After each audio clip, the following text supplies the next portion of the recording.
आप श्री विद्या को कैसे समझाएंगे सिंपल एक लेमन लैंग्वेज में? अपनी भीतरी शक्तियों का जो नॉलेज है और ब्रह्मांड की शक्तियों का नॉलेज है, उन सबका समीकरण जब एक हो जाता है तब श्री विद्या प्रकट होती है। जैसे बाहर प्रकृति के अंदर सारी चीजें जो चल रही है उसको देखने की एक अलग दृष्टि श्री विद्या देती है। श्री विद्या की शुरुआत कहाँ से हुई? क्या ये वैदिक ट्रेडिशन है, तांत्रिक ट्रेडिशन, या इन दोनों का कोई संगम है? भगवान शिव के मुख से ही सारी चीजें निकली हुई, क्योंकि शिव ही एक गुरु है कि जिन्होंने ये दशों महाविद्या का उपदेश लोगों को दिया हुआ है। ऋषि मुनियों को, साधकों को, जितने भी परंपरा में आए, तो बिना शिव शक्ति को जान नहीं सकते। जब परम शिव की प्राप्ति हो जाती है तो परम शक्ति की प्राप्ति हो जाती है, क्योंकि शिव और शक्ति अद्वैत है। जो बेसिक हमारी नीड्स हैं उसी को पूरा करने के लिए श्री विद्या कितना क्विकली हमको रिजल्ट दे सकती है? ये पूरा वाइब्रेशन और फ्रिक्वेंसी का खेल है। जितनी फ्रिक्वेंसी हाई लेके जाओगे उतना आपका वाइब्रेशन हाई हो। तो साधक जब नीचे होता है, नीचे के चक्र में होता है, तो उसकी फ्रिक्वेंसी थोड़ी डाउन होती है और वाइब्रेशन भी डाउन होते हैं। जैसे जैसे ऊपर बढ़ता है उसकी फ्रिक्वेंसी हाई होती है। तो सर आप ये जो श्री यंत्र का जो ये पेपर पे है, अगर हम इसको एज इट इज घर में रखेंगे तो फिर कुछ फायदा नहीं समझने होगा? के लिए ठीक है, बट श्री यंत्र ऐसा नहीं कि जो अभी बाजार में मिल रहे हैं, अमेजोन पे मिल रहे हैं, किसी के ऊपर से आपने खरीद लिया, दुकान में से खरीद लिया, वैसा श्री यंत्र नहीं होना चाहिए। श्री यंत्र को शोधित किया जाता है अच्छे मुहूर्त के अंदर। उसका जो शुरुआती कार्य होता है मुहूर्त से होता है। डायरेक्टली कोई भी मंत्र ले लोगे और उसकी ऊर्जा नहीं होगी तो मंत्र भी।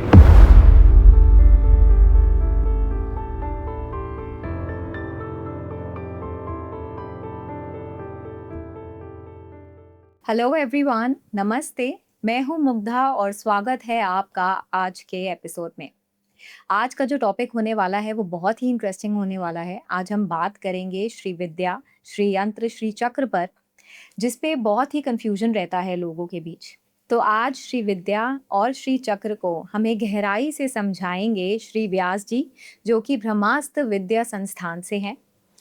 गुरुजी, स्वागत है आपका द स्पॉटलाइट में। कैसे हैं आप? बस बढ़िया हूँ, आप सुनाएं। सर, जब हमने मैं अपनी ही बात करूंगी, जब हमने इस टॉपिक के बारे में बात करी थी कि आज हम इस पे गहराई से जानेंगे श्री विद्या, श्री चक्र के बारे में, तो श्री विद्या जब मैंने सुना तो मुझे लगा कोई देवी है, लेकिन जब मैंने पढ़ा तो कुछ और ही निकला। बहुत डीप मीनिंग है इसका। तो मेरी तरह जो लोग ज़्यादा स्पिरिचुअलिटी में जिसको नहीं समझते, तंत्र को नहीं समझते, तो आप श्री विद्या को कैसे समझाएंगे सिंपल एक लेमन लैंग्वेज में? देखो, एजुकेशन हर चीज़ का ज़रूरत होता है। हम जब बचपन से पढ़ाई करते तो ABCD से शुरू करते। अपनी वर्णावली से शुरू करते, फिर सेंटेंस बनाते, फिर आगे फ्रेसिस सीखते हैं और व्याकरण सीखते हैं, फिर जाके हम थियरी सीखते, फिर इंटेलिजेंस सीखते हैं, फिर लॉजिक सीखते। तो हम बचपन से जो सीख रहे हैं वही चीज़ विद्या में सीखनी है।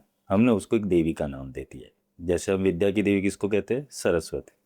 तो हम ऐसा नहीं कहते ना कि सरस्वती को प्राप्त करने के लिए, हम कहते हैं विद्या प्राप्त करने के लिए। जी। तो श्री वर्ड अलग है, विद्या वर्ड अलग है। श्री का अर्थ होता है कि जो सर्वश्रेष्ठ है इस ब्रह्मांड के अंदर, अल्टीमेट ट्रूथ और अल्टीमेट जो नॉलेज है और अपना होना नॉलेज, मतलब अपनी भीतरी शक्तियों का जो नॉलेज है और ब्रह्मांड की शक्तियों का नॉलेज है, उन सबका समीकरण जब एक हो जाता है तब श्री विद्या प्रकट होती है। क्योंकि श्री विद्या का साधक देवी को नहीं समझने जाता, खुद को समझने जाता। पहले हमारे कोई ऑब्जेक्ट चाहिए कि जिस ऑब्जेक्ट थ्रू हम उनके जैसा बनने का प्रयत्न करें। ठीक है, तो यूनिवर्स के अंदर ऐसे बहुत सारे ऑब्जेक्ट्स हैं और ऐसे ऑब्जेक्ट्स है जो बोलते हैं ना कि तत्व रूप से डिफाइन नहीं किए जा सकते। जैसे मन, बुद्धि, चित्त, अहंकार है, तो हम उसे दिखाई नहीं देंगे। वो जब रियलिटी में एग्जिस्ट करता है, ह्यूमन बिहेवियर्स के अंदर आता है, तब पता चलता है। वैसे ही ब्रह्मांड के अंदर जितनी भी ऊर्जा है और तत्व है, उसको देखने की जो कला है वो श्री विद्या देती है।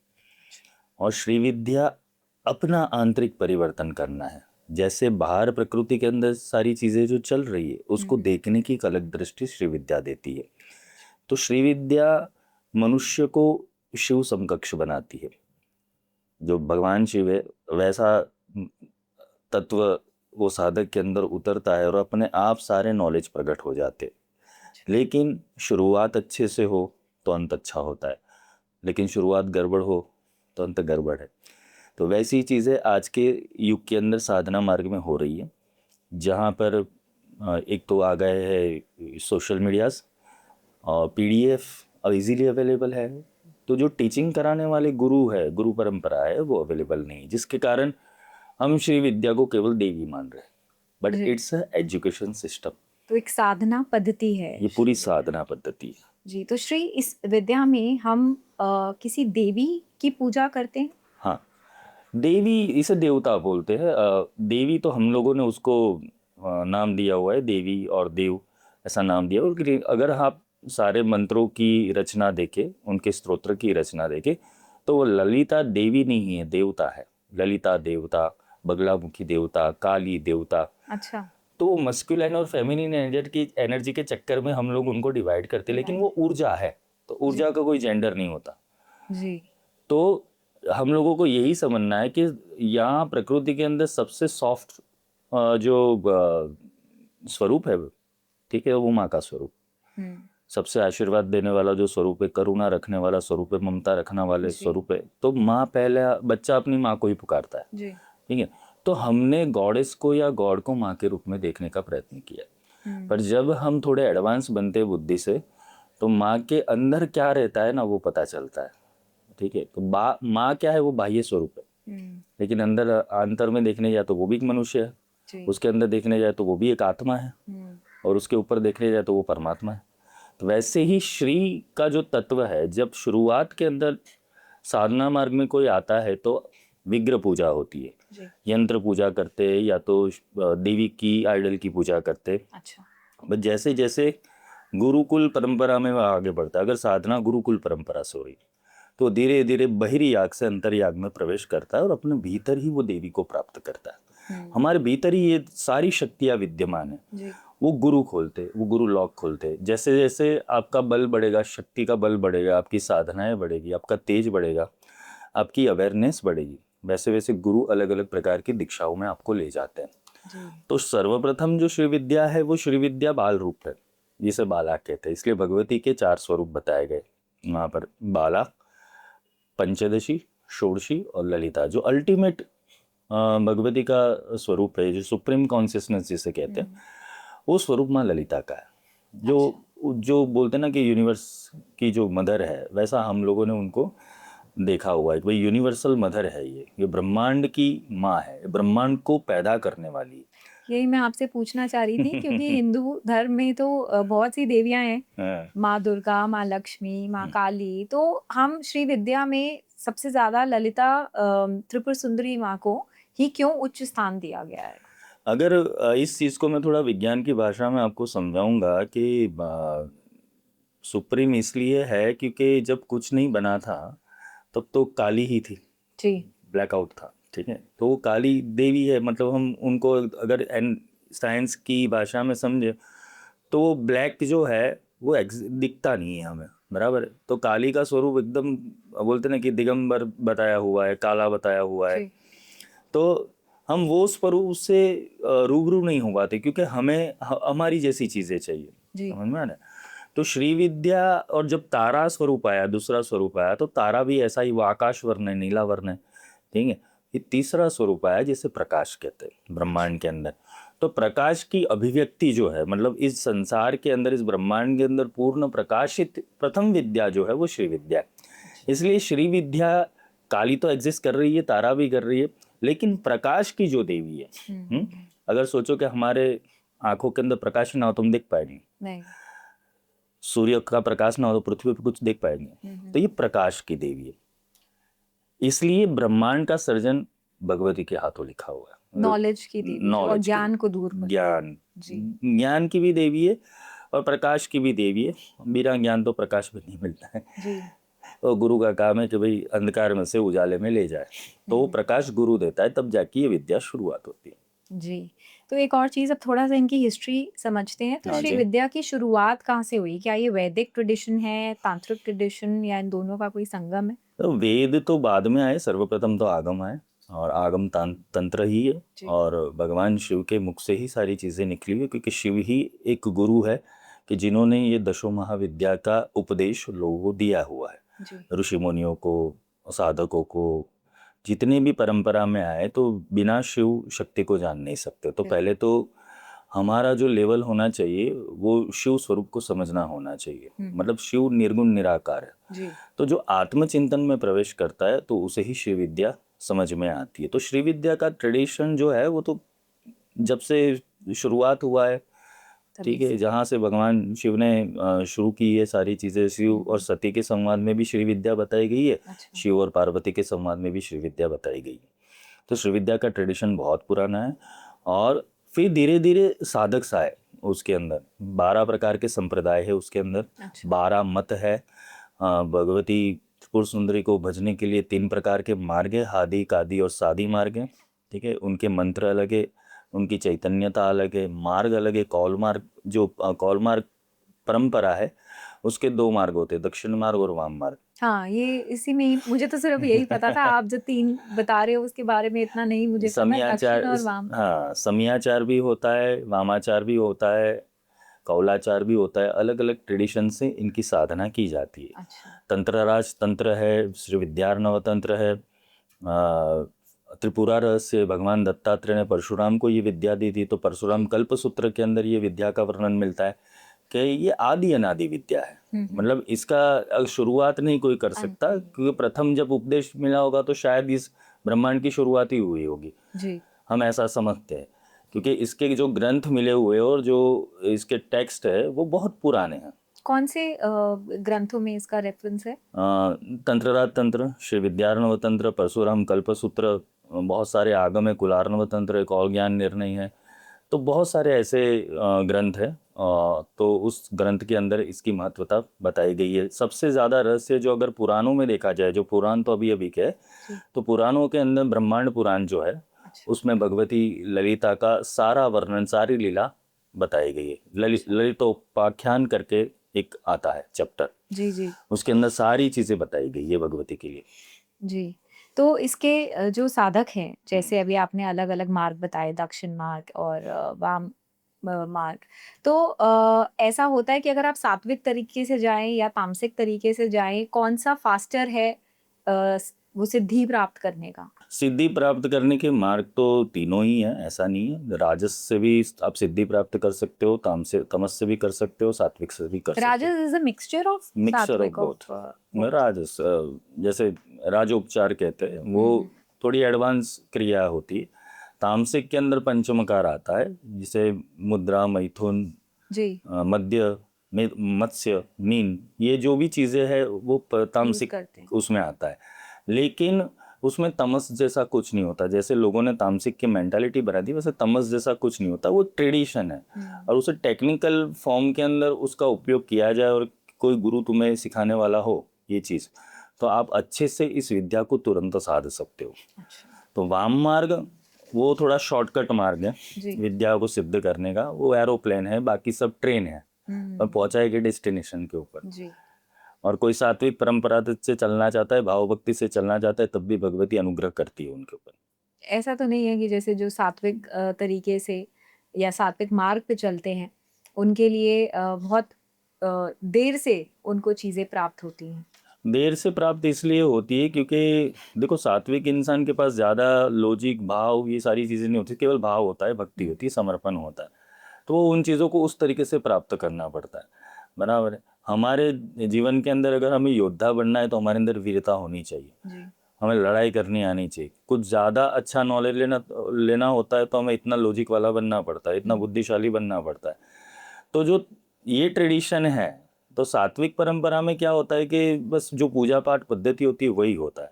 ठीक है, जिसे बेसिक रिचुअल्स कहते हैं। सात्विकता के अंदर नाम जप करो, सहस्त्र नाम जप करो, अष्टोत्तर सतनाम करो, कवच करो, तिलक करो, ये सात्विकता है। फिर जो टेक्निक है, मतलब ये बोलते हैं कि इंजीनियरिंग की पढ़ाई करना जैसा है, डॉक्टरी की पढ़ाई करने जैसा है। कोई भी फील्ड के अंदर आप बहुत अच्छा करना चाहते हो तो उसकी पूरी पढ़ाई करनी पड़ेगी। तो सात्विक के अंदर क्या है, उसको भाव भक्ति से लेना देना होता है, और भगवती का अनुग्रह और भगवती की कृपा के ऊपर वो बैठता है। जबकि साधक होता है वो वीर होता है, वो पशु आचार को फॉलो नहीं करता। वो जानना चाहता है कि भगवती कौन, प्राप्त करना चाहते हैं उनकी सिद्धियों को। तो फिर उसको वो मैकेनिज्म में उतरना पड़ेगा। वो यूनिवर्सिटी के बाद दाखला लेना पड़ेगा, उसकी जितनी भी सब्जेक्ट होगी वो पढ़ाई करनी पड़ेगी, और प्रैक्टिकल्स भी करने पड़ेंगे लाइफ के अंदर। तो तंत्र ट्रेडिशन जो है, ठीक है, वो भगवान शिव ने ही रचना की है। जी। कुलार नव तंत्र में ये सारे मार्ग बताए गए और उस मार्ग के ऊपर चलते हुए भी आपको विद्या अच्छे से प्राप्त हो सकती है। एक होता है कि भगवान कृपा करे और तुम्हें मिले, और एक होता है तुम्हारा खुद का अचीवमेंट। तो साधक होता है, जो वीर साधक होता है, वो खुद के अचीवमेंट को देखता है कि वो भगवान के भरोसे नहीं बैठता। इसलिए हमें हमारे कुल के अंदर उसे वीर बोलते हैं। 3 प्रकार के साधक की श्रेणी होती है। एक पशु श्रेणी होती है जो बाह्य लौकिक व्यवहार के अंदर पड़ा हुआ। दूसरा होता है वीर, जिसको कुछ करना है, ठीक है। और एक होता है दिव्य, जो उसके लिए ही बना हुआ है, ठीक है। उसका जन्म ही इसलिए हुआ है कि इस विद्या को प्राप्त करे, वो दिव्याचार है। वीराचार क्या होता है कि वो ट्रेडिशन से थोड़ा अलग हटकर अपना लॉजिक लगा के आगे बढ़ रहा है। जिज्ञासा है। जिज्ञासा है, हाँ, था तो धर्म जिज्ञासा, था तो ब्रह्म जिज्ञासा। वो विद्या को प्राप्त करना ही चाहता है, तो वो सारे रिचुअल्स करेगा, वो आगे बढ़ेगा। 6-6, 7-7 घंटे की हमारी पूजा होती। श्री चक्र पूजन जब करते हैं तो 7-8 घंटे उनकी सपरिया पूजन चलती है, उनका नवचक्र आवरण पूजन चलता है। कौन से द्वार से पूजा करनी, कौन से चक्र से पूजा करनी, बहिर्याग कैसे करना है, अंतर्याग कैसे करना है, भूपुर से शुरू करना है और वृत्त पे जाना है, और वृत्त से शुरू करके भूपुर तक जाना है। बिंदु से भूपुर की यात्रा, भूपुर से बिंदु की यात्रा, ये पूरा ट्रेडिशन होता है। मतलब श्री चक्र का जो पॉइंट होता है, वहां से सर्कल लेके सारे देवी देवताओं की पूजन करके हम बिंदु के ऊपर वापस आते हैं, ठीक है। और बाहर से पूजन करते करते करते बिंदु तक वापस आते हैं। जो बाहर से पूजन करके बिंदु तक आते हैं उसे संहार क्रम कहते हैं। अच्छा। और बिंदु से बाहर जाते हैं तो उसे सृष्टि क्रम कहते हैं। ये श्री चक्र पे हम लंबे उस पे बात करेंगे, उसका दूसरा टॉपिक है। अभी मैं थोड़ा सा श्री विद्या को समझना चाहती हूँ तरह से, क्योंकि अब जैसे हम बात कर रहे हैं ये साधना पद्धति की, श्री विद्या करके जो हमारी ऑडियंस है, जो कि जिनको ज्यादा नहीं पता है इस बारे में, तो वो क्या उपलब्ध कर सकते हैं, एक मनुष्य क्या प्राप्त कर सकता है अगर वो माँ ललिता त्रिपुर सुंदर की उपासना करे तो? माँ सबसे पहले तो पालन पोषण ही करती है, ठीक है। फिर माँ एजुकेशन देती है, फिर माँ देवता बनाती है, और माँ अंत में उसे शिवत्व प्रदान करती है, जिससे उसे मोक्ष मिले।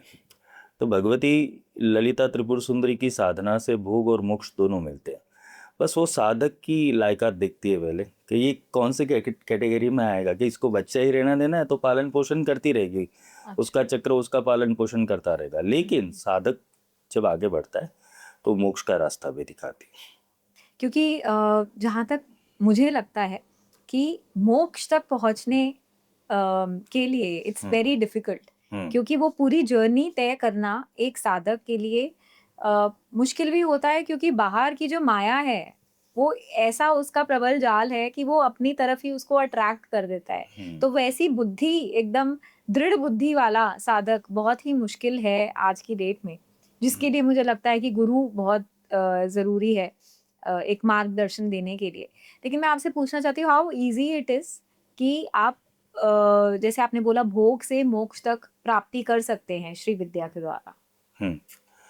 इजी तो है, गुरु अगर साथ में रहे, क्योंकि हर एक स्टेप, जैसे जैसे आप स्टेप ऊपर चढ़ोगे श्री यंत्र के अंदर, वैसे वैसे चैलेंजेस बढ़ेगी, कम नहीं होगा। अच्छा। क्योंकि हम तो अभी माया के अंदर पड़े हुए, ठीक है। तो काफ़ी बार क्या होता है कि जो साधक होते हैं, हम एक ही बार में 9 चक्र नहीं सिखाते। पहले पहला चक्र करो, फिर दूसरा चक्र में एंट्री करो, क्योंकि वो एबिलिटीज और स्किल्स देखनी पड़ती है कि अभी तक माया में पड़ा है, इसके विकार छूटे, इसके अंदर से ईर्ष्या निंदा राग द्वेष गए, फिर धीरे धीरे धीरे उसे चक्र में एंट्री मिलती है। तो ऐसा नहीं कि एक ही साथ में तुम एक चक्र का पूजन कर लो। जो प्रैक्टिसनर्स है, साधक जो तंत्र प्रैक्टिस कर रहे हैं, मंत्र प्रैक्टिस कर रहे हैं, यंत्र प्रैक्टिस कर रहे हैं, तो उनको तुरंत सब कुछ नहीं मिल सकता। तो पहले तो भोग और मोक्ष भोग ही देती है भगवती कि भाई तुम अपने संसार के काम निपटाओ। फिर आगे एडवांस बुद्धि थोड़ी लगती है उसकी कि नहीं, मुझे भगवती को जानना है, भगवती तो अंदर बिंदु के अंदर बैठी हुई है। हाँ, तो वहां तक जाने का रास्ता अगर उसको तय करना है तो उसे उतनी, बोलते ना, दिमाग लेके, साहस लेके, धैर्य रख के, करुणा रख के, और छोड़नी पड़ती है चीजें। क्योंकि स्टेप में जैसे आप ऊपर बढ़ोगे ना तो स्पेस नैरो होता जाता है, वहां से गिरने की संभावना ज्यादा है। अगर बहुत ऊपर बिंदु तक भी पहुंच गए और एक गलती हो गई तो नीचे गिर जाते। इसलिए नियमन और संतुलन, ये दोनों कलाएं साधक को आनी जरूरी है अगर वो श्री विद्या में आगे बढ़ रहा है। वरना तो एक चक्र, बाह्य चक्र तक वो ठीक है, वो सर्व आशा परिपूरक चक्र है, बराबर, सर्व आशाओं को पूर्ण करता है। अच्छा। बस वहां तक संसारियों की साधना होती है। 3 स्टेप तक संसारी की साधना बताई गई, फिर बाकी के जो सारे स्टेप है आंतरिक। फिर थोड़ा आंतरिक है, वो गुह्यतम है थोड़ा। जी। बाकी मनोरंजन के लिए तो लोग कर ही रहे श्री विद्या को। जी। आज तो ट्रेडिशन ही ऐसा हो गया है कि भाई लोग बस ले आए श्री यंत्र कहीं से भी और उनकी पूजा पाठ शुरू कर देते, कहीं से देख लिया ललिता सहस्त्रनाम करना है, चलो अच्छा है, अपना भाव अपनी भक्ति इंसान की लगती है, वो सनातन को फॉलो कर रहा है या विद्याओं को फॉलो कर रहा है, अच्छी बात है, लेकिन समझ के करा। जी। अगर योग्य गुरु के मार्गदर्शन में आपने किया तो वो विद्या का एसेंस आपको मिल सकता है, जी। वो सुगंध मिल सकती है कि भैया आप अच्छा आप श्री विद्या साधक हो तो आपका तेज ही कुछ अलग बता देगा, आपका नॉलेज ही कुछ अलग बता देगा, आपकी कहने की कलाएं कुछ अलग बता देगी, आपका प्रेजेंटेशन कुछ अलग बता देगा। तो ये जो सारी कला है ना वो भगवती देती है साधक को। श्री इसलिए श्रेष्ठ है कि वो सर्वगुण संपन्न बनाती है साधक को। श्री का अर्थ होता है सर्वश्रेष्ठ, श्री का अर्थ लक्ष्मी नहीं होता धन, क्योंकि बहुत लोग बोलते हैं कि वो श्री। श्रीम्न है। अच्छा। लक्ष्मी का जो बीज मंत्र है उसे श्रीम कहते हैं, और जो श्री है वो अल्टीमेट ट्रूथ, मतलब अल्टीमेट कॉन्शियसनेस, जिसे बोलते हैं लास्ट चीज, इसलिए हम सब लोगों के पीछे श्री लगाते, आगे श्री लगाते। ठीक है। तो गुरुजी एक और चीज मैं आपसे पूछना चाहती हूँ, जब मैं इसके बारे में पढ़ रही थी हाँ तो मुझे कहीं पे आदि शंकराचार्य जी का भी नाम आया है कि उनसे ये आगे विद्या पहुंची है, क्या ऐसा है? नहीं, आदि शंकराचार्य ने वो विद्या को आगे बढ़ाया है, ये विद्या लुप्त हो रही थी, शंकराचार्य जी ने इस विद्या को वापस पुनः जागृत किया और ये विद्या को पूरे भारतवर्ष के अंदर जाके उसका मार्गदर्शन दिया। अच्छा। तो भगवान दत्तात्रेय के समय से ये विद्या है। तो दत्तात्रेय तो बहुत बोलते हैं 10,000 साल तो उन्होंने केवल गिरनार के ऊपर तप किया, तो वो तो आदि अनादि काल से। तो भगवान दत्तात्रेय वो श्री विद्या के परम उपासक है। दुर्वासा मुनि थे, अगस्त्य मुनि थे, लोपामुद्रा थे, ये सारे बड़े बड़े साधकों ने उपासना की है। नंदी जी ने की है, विष्णु जी ने की है, गरुड़ ने किए हुए, ये जितने भी हम देवताओं के साथ देखते हैं उन सब ने श्री विद्या की साधना की है। इंद्र ने भी क्योंकि इंद्र को भी राज्य चाहिए था और ऐश्वर्य चाहिए था, तो इंद्र ने भी श्री विद्या की साधना की। तो श्री विद्या का साधक जो है वो बहुत सारे क्रम से है, आदि अनादि काल से। पर यहाँ पृथ्वी के ऊपर जो भी हमारे परंपरा चल रही थी, तो वहाँ आदि शंकराचार्य ने जो परंपराएं लुप्त हो रही थी, तंत्र की, मंत्र की, यंत्र की, शाक्त धर्म की, तो वो पुनः जागृत करने का जो बीड़ा उठाया था भगवान शंकराचार्य ने, और फिर उन्होंने श्री विद्या को अद्वैत रूप में ले गए। हाँ, मैं यही पूछना चाह रही हूँ कि हम तो जैसे अभी आपने बताया श्री विद्या में एक डिवाइन मदर को उनके रिचुअल्स, उनकी पूजा करते हैं, और आदि शंकराचार्य जी निराकार स्वरूप के ही वो है, प्रोपेगेंडा उनका वही ही है। तो ये कैसे पॉसिबल है? पॉसिबल ये है कि भाई जब उन्होंने अपने भीतर की यात्रा शुरू की, क्योंकि वो थे तो सन्यासी, सन्यासी के लिए बाह्य वृत्तियों से ज्यादा आंतरिक वृत्तियों के ऊपर कार्य ज्यादा रहता है साधने का। तो अद्वैत सिद्धांत वहां से आया कि जब वो बाहर देख रहे थे तब तक कुछ समझ में नहीं आया, जब भीतर देखा शक्ति को तब वो शक्ति जागरण हुई, इसलिए उन्होंने वो अद्वैत सिद्धांत दिया। भगवान शंकराचार्य पहले थे तो वैष्णव, वैष्णव से बने शैव और शैव से बने अंत में शाक्त, क्योंकि शैव के सिद्धांत और वैष्णव के सिद्धांत उन्होंने ही दिए। भज गोविंदम भी उन्होंने ही लिखा हुआ है, महिषासुर मर्दिनी स्तोत्र भी उन्होंने ही लिखा हुआ है, कनकधारा स्तोत्र उन्होंने लिखा हुआ है, भैरव अष्टकम उन्होंने लिखा हुआ है। तो जितने भी बड़े बड़े स्तोत्र आज हम गा रहे हैं वो शंकराचार्य की ही देन है। तो भगवान शंकराचार्य ने वो सारे मतों को एक किया हुआ है, और अद्वैत के ऊपर उन्होंने बड़ा अपना बोलते हैं ना कि रिसर्च करके, साधना में रिसर्च करके उन्होंने ये अद्वैतवाद दिया हुआ है श्री विद्या के अंदर। तो श्री विद्या अपने भीतर प्राप्त करने की जो कला है वो शंकराचार्य ने दी। जैसे सौंदर्य लहरी करके एक स्तोत्र है, वो सौंदर्य लहरी में भगवती ललिता का जो स्वरूप वर्णन है बहुत अद्भुत दिया हुआ है, लेकिन उनको जब आप अपनी आंतरिक ऊर्जाओं से जोड़ते हो तब आपको रियल एसेंस माँ का समझ में आता है कि भगवती है कौन। क्योंकि भगवती हमारे भीतर कुंडलिनी शक्ति बन के ही बैठी हुई है। जब वो जाग जाती है तो आपको सारी ब्रह्मांड की जितनी विद्या है, जितने स्वरूप है ना, वो समझ में आ जाती है। मतलब आपके रूम के अंदर लाल लाइट लगी हो, पीली लगी हो, हरी लगी हो, नीली लगी हो, लाइट ही नहीं है तो वो कलर दिखेगा कहाँ से आपको? तो जो स्पार्क अंदर होता है, जब वो कुंडलिनी शक्ति हमारे अंदर जागती है तो हम दशो महाविद्या को देख सकते हैं। और भगवान के सारे स्वरूपों की प्राप्ति कर सकते हैं। हम्म, और ये सारे स्वरूप अद्वैतवाद से ही चल रहा है, इसलिए भगवान शंकराचार्य ने अद्वैत निरूपणम बताया है जी कि भगवान तो एक ही है, शक्ति तो एक ही है, बस उन्हें कुछ अलग अलग नाम से उन्हें जानते हैं। डिवाइन मदर जिसकी बात कर रहे, क्यों? क्योंकि ये एक सर्वोच्चम प्रैक्टिस है श्री विद्या, जी कि जहाँ पर आप अपने अल्टीमेट कॉन्शियसनेस को मिल सकते हो, हम्म, अपने सुप्रीम कॉन्शियसनेस को मिल सकते हो, आप भगवती के अंदर विलीन हो सकते हो, हम्म, जिसे मोक्ष कहते हैं। क्योंकि शंकराचार्य का तो श्री विद्या करने का तरीका ये नहीं था ना कि भाई मुझे माया चाहिए। जी उनका तरीका तो ये था कि भाई मुझे यहाँ से मुक्त करना। तो मुक्ति की भी 4 परिभाषा भगवान शंकराचार्य ने बताई है, और ललिता सहस्त्र नाम में भी आता है।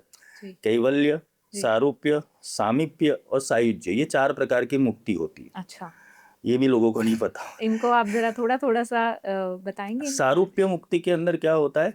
सारूप्य मुक्ति के अंदर भगवती का जो स्वरूप है वैसा स्वरूप हमें प्राप्त होता है अच्छा सारूप्य मुक्ति के अंदर। सायुज्य मुक्ति के अंदर उसके राज्य में रहने का मौका मिलता है, उसे यहाँ से निकाल के वो अपने राज्य में रखती है, सायुज्य। हम्म, साम्राज्य मतलब वो अपने साम्राज्य में रखती है। कैवल्य यानी कि एक वो ही एक। हम्म, कैवल्य पददायिनी, ललिता सहस्त्र नाम में आता है कि कैवल्य पददायिनी। तो कैवल्य पद कैसे मिलता है? कि जिसने सब कुछ छोड़ दिया। हम्म, इसलिए भगवान शंकराचार्य ने जो मुक्तियों का वर्णन किया है उसमें सबसे बड़ी मुक्ति कैवल्य मुक्ति है। जी सारूप्य, सायुज्य और सामीप्य। अब जो सामीप्य है मतलब कि निकट रहना, हम्म, ईश्वरीय तत्व से निकट रहना, वो भी एक मुक्ति है। जी तो ये 4 प्रकार की मुक्ति हमें मिलती है। हम्म, पर वो मुक्ति जैसे फैंटेसी बनाई गई है वैसे मुक्ति नहीं होती। मुक्ति यानी कि हमारी अवेयरनेस बहुत ज़्यादा बढ़ जाती है, जी और हम ह्यूमन जो जिस दृष्टियों के अंदर पड़ा हुआ है, जो इंद्रिय निग्रह के अंदर पड़ा हुआ है, जो स्वाद शब्द स्पर्श रूप रसगंध के अंदर जी पड़ा हुआ है, तो उससे वो डिटैचमेंट हो जाता है। और जी उसका अल्टीमेट गोल जीना नहीं होता है, सीखना हो जाता है। हमारा गोल क्या है? कभी जीना है यहाँ सुख राइट सुविधाओं के साथ, तो जी वो नहीं होता है। उसका गोल होता है कि मुझे सीखना है। तो वो नॉलेज बेसिकली आत्म साक्षात्कार, हाँ, Atmasakshi, self realisation. Self realisation होना। अब जैसे आई एम प्रैक्टिसिंग योग, तो थोड़ा सा मैं I am reading yogic texts, जिसमें महर्षि पतंजलि भी बोलते हैं कि कैवल्य तक पहुंचने के लिए, जैसे योगश्चित्त वृत्ति निरोधः तदा द्रष्टु स्वरूपे अवस्थानम, जब आप अपनी चित्त की वृत्तियों से दूर हो जाओगे तब आपका जो दृष्टा है, जो आपकी खुद की आत्मा है, अपने स्वरूप को आप पहचान पाओगे। तो उसमें भी उन्होंने बात करी। तो ये मैं ये पूछना चाहती हूँ, जैसे आप शाक्त परंपरा की बात कर रहे हैं, तो ये क्या अलग-अलग रास्ते हैं? पॉइंट एक ही है जहाँ हमें पहुँचना है? बिकॉज़ हर कोई बात करता है उस बिल्लू की। सेल्फ रियलाइज़ेशन की। वो एक पॉइंट, एक निराकार स्वरूप में मिलन होने का, एक आत्मा का परमात्मा से। देखो, आत्मा बिंदु अगर सिंधु में मिल जाए तो सिंधु का स्वरूप ले लेता है। और बिंदु अगर सिंधु में नहीं मिला तो वो सिंधु से कहीं गायब हो सकता है। मतलब हम जब तक परमात्मा के अंदर घुल मिल नहीं जाते, निराकार तत्व के अंदर घुल मिल नहीं जाते, तब तक मुक्ति होना संभव नहीं है। हमारे अंदर अहंकार कब मिटता है? आपने बोला योगस चित्त वृत्ति निरोध, ठीक है, वही पतंजलि ने जो सूत्र दिए हुए, तो पतंजलि का जो अष्टांग योग है उसमें जो प्रत्याहार आता है वही तो जी योगस चित्त वृत्ति निरोध है। जी क्योंकि बिना प्रत्याहार इंसान ऊपर नहीं उठ पाएगा, क्योंकि बिल्कुल। बार बार इंद्रिया तो तुम्हें सताएगी और इंद्रिय मार्ग भी भटकाएगी। इसलिए तो हमें इंद्रिय अनुशासन कैसे करना है उसकी प्रैक्टिस इसी ये सारी विद्या है। तो आप योग से भी आत्मा तक जा सकते हो, भक्ति से भी जा सकते हो, कर्म से भी जा सकते हो, ज्ञान से भी। अद्वैत से भी जा सकते हो, ज्ञान से भी जा सकते हो, और कभी कभी तो गुरु कृपा हुई तो 1 सेकंड में भी हो सकता है ये चीज, जी कि पूरी चीज समझ में आ जाए। हम्म इंसान को मुक्ति तो एक पल में मिलती है। अष्टावक्र के ऊपर आता हूँ क्योंकि वो भी बहुत बड़े योगी थे। अष्टावक्र ने बहुत सुंदर संवाद दिया था जनक को कि हे जनक, मुक्ति तो एक क्षण में हो जाएगी, पर बंधन समझने के लिए जन्म जन्म निकल जाते हैं। बिल्कुल। कि बंधन कितने लगे हुए, चित्त के ऊपर बंधन कितने लगे हुए, क्योंकि मन को छोड़ना है, बुद्धि को छोड़ना है, चित्त को छोड़ना है, अहंकार को छोड़ना है, साक्षी को भी छोड़ देना है, दृष्टा को भी छोड़ देना है।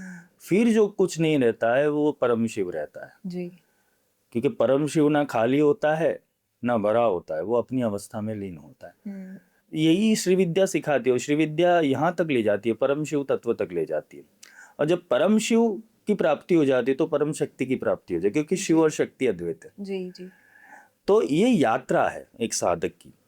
जो नीचे से उठकर इंद्रियों के घाट से ऊपर उठकर बराबर है वो परमात्मा के धाम तक पहुंचे। जी। तो धाम भी हमारे भीतर मिलेगा, कोई ऊपर नहीं है। हाँ, और वो अवेयरनेस तुम्हें मिल जाएगी कि मैं क्या हूँ, परमात्मा कौन है और मैं क्यों हूँ। जी। बस यही 3 सवाल हमें अपने आप को पूछने हैं। अगर हम कोई भी विद्या कर रहे हैं तो ये 3 सवाल का जवाब नहीं है तो आप विद्या गलत कर रहे हो। बिल्कुल। बस ये 3 सवाल के जवाब मिल गए ना तो फिर आप योग से जाओ, कर्म से जाओ, भक्ति से जाओ। इसलिए भगवान कृष्ण ने अंत में अर्जुन को यही बोला ना कि सर्वधर्मान परित्यज्य मामेकम शरणम व्रज। मेरी कुछ शरण नहीं में आता तो अंत में या समर्पण कर। समर्पण। हम्म? तो ये विद्या के अलग अलग मार्ग हैं जी। और सारी प्रैक्टिस श्री विद्या में हम करवाते हैं।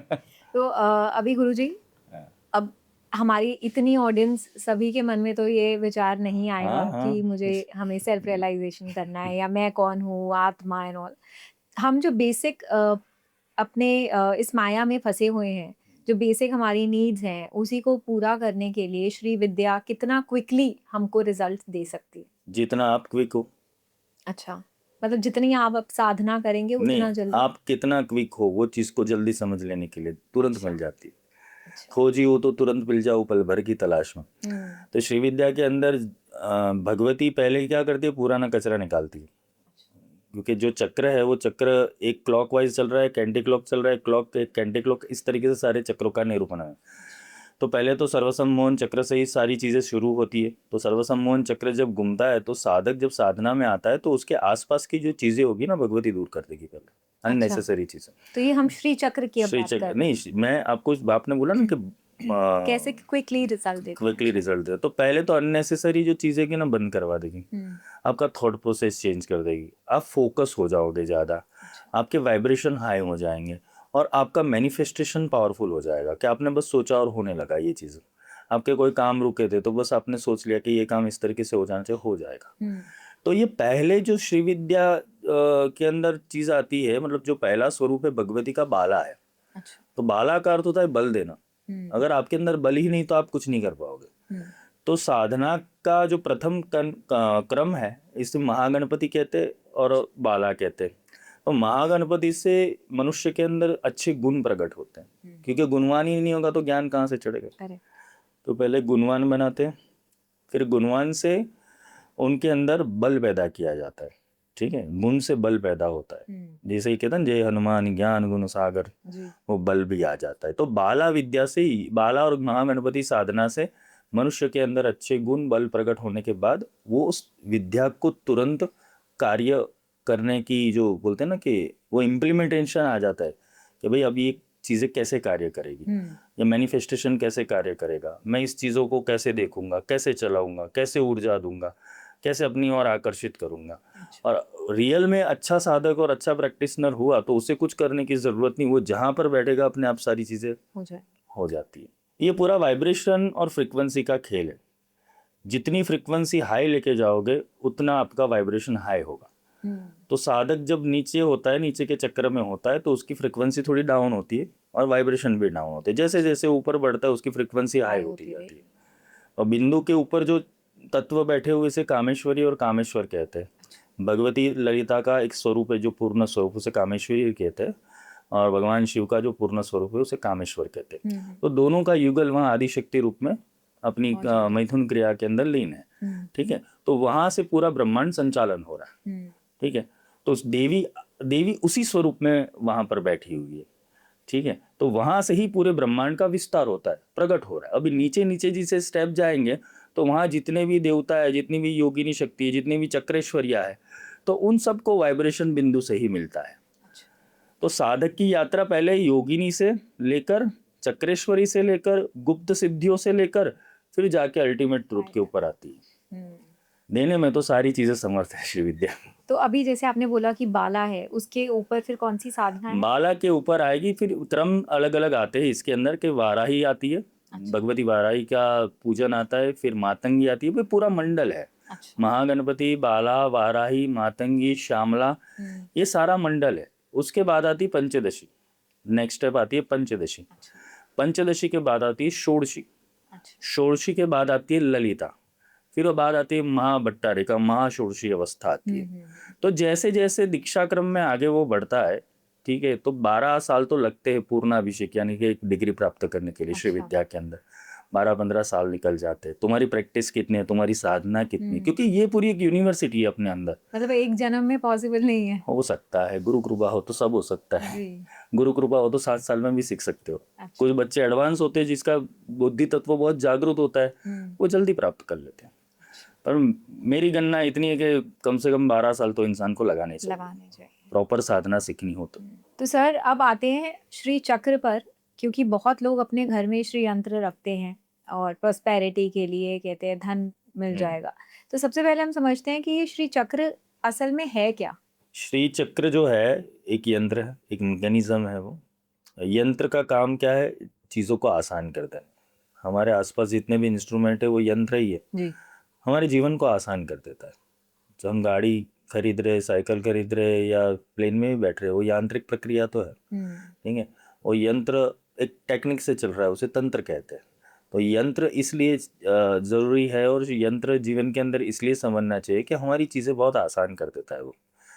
क्योंकि हमें बस यहाँ से अपने स्विच ऑन किया, लाइट चालू हो गई। करेक्ट।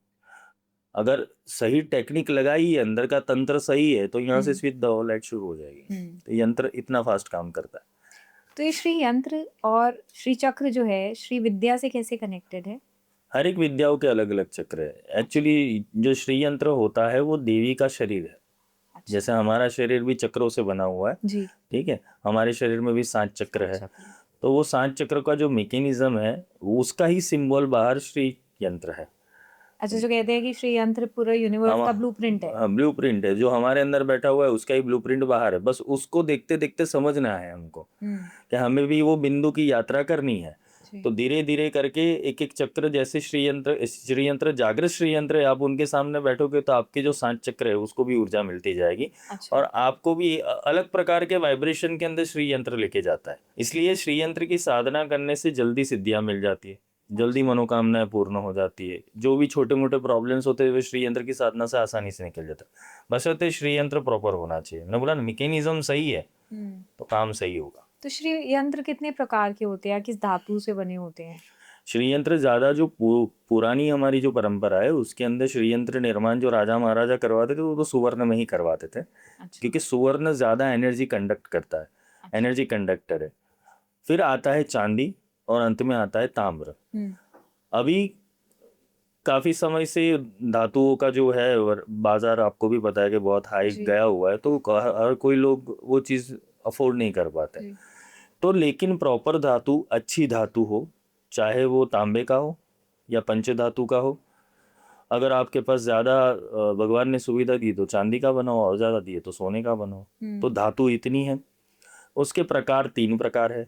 एक प्रकार है जो मेरू पिरामिड आकार का आता है, जिसके 9 स्टेप्स होते हैं, ठीक है।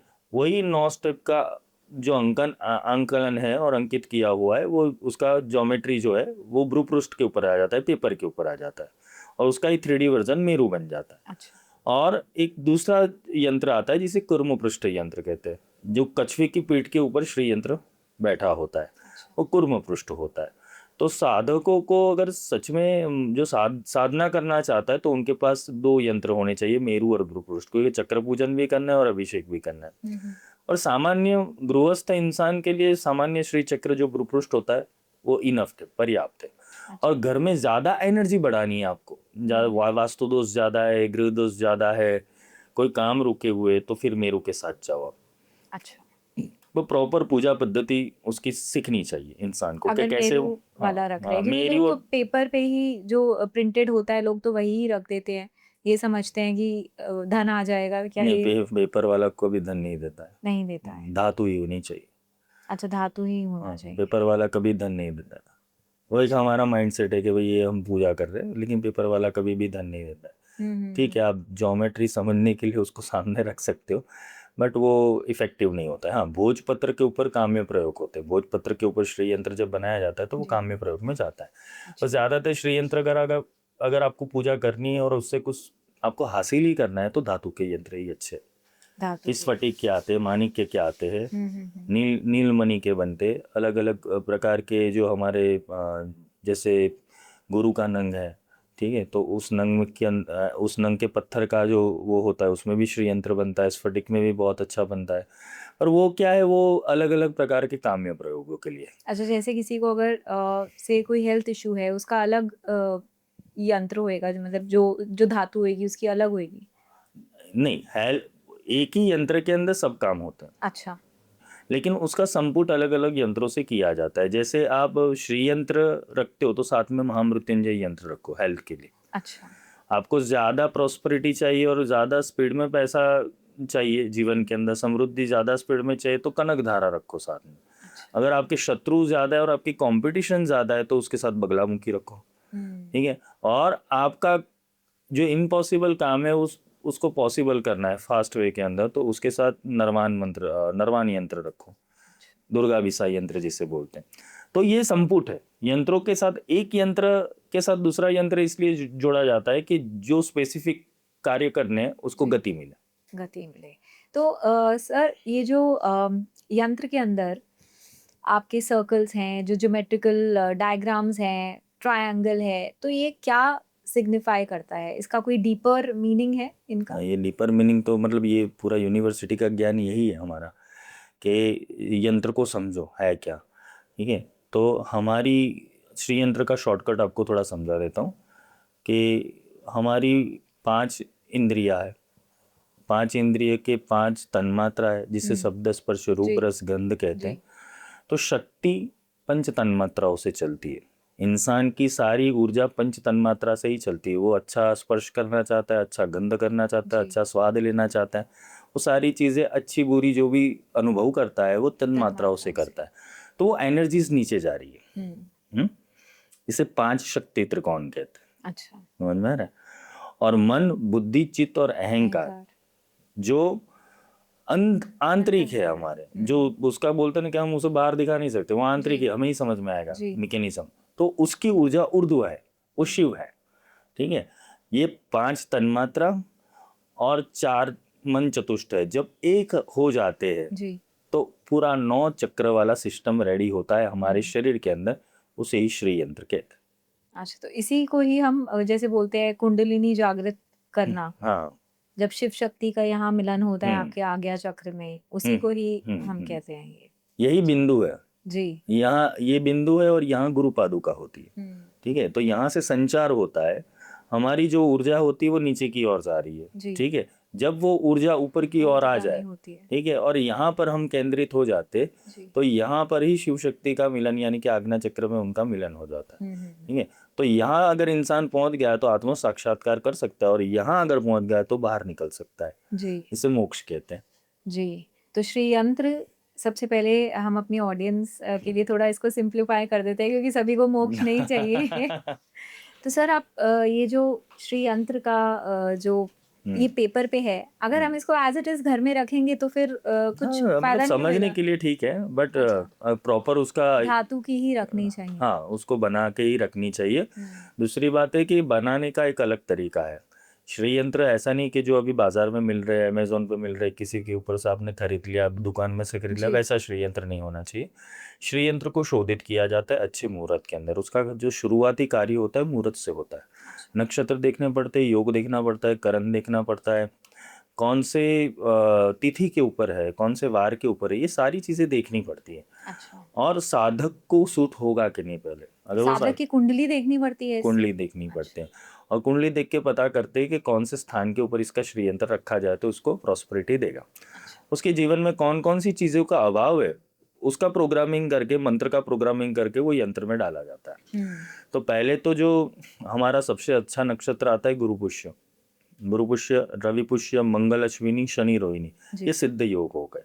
ठीक है, फिर तिथि के अंदर आता है पूर्णिमा, अष्टमी, द्वितीया। ठीक है, कभी कभी बहुत तेज यंत्र बनाना है, मतलब कि वो काम करे ही करे, तो फिर अच्छे मुहूर्त होते हैं शिवरात्रि का, होली का, फिर उत्तरायण, चंद्र ग्रहण, सूर्य ग्रहण, धनतेरस। अच्छा।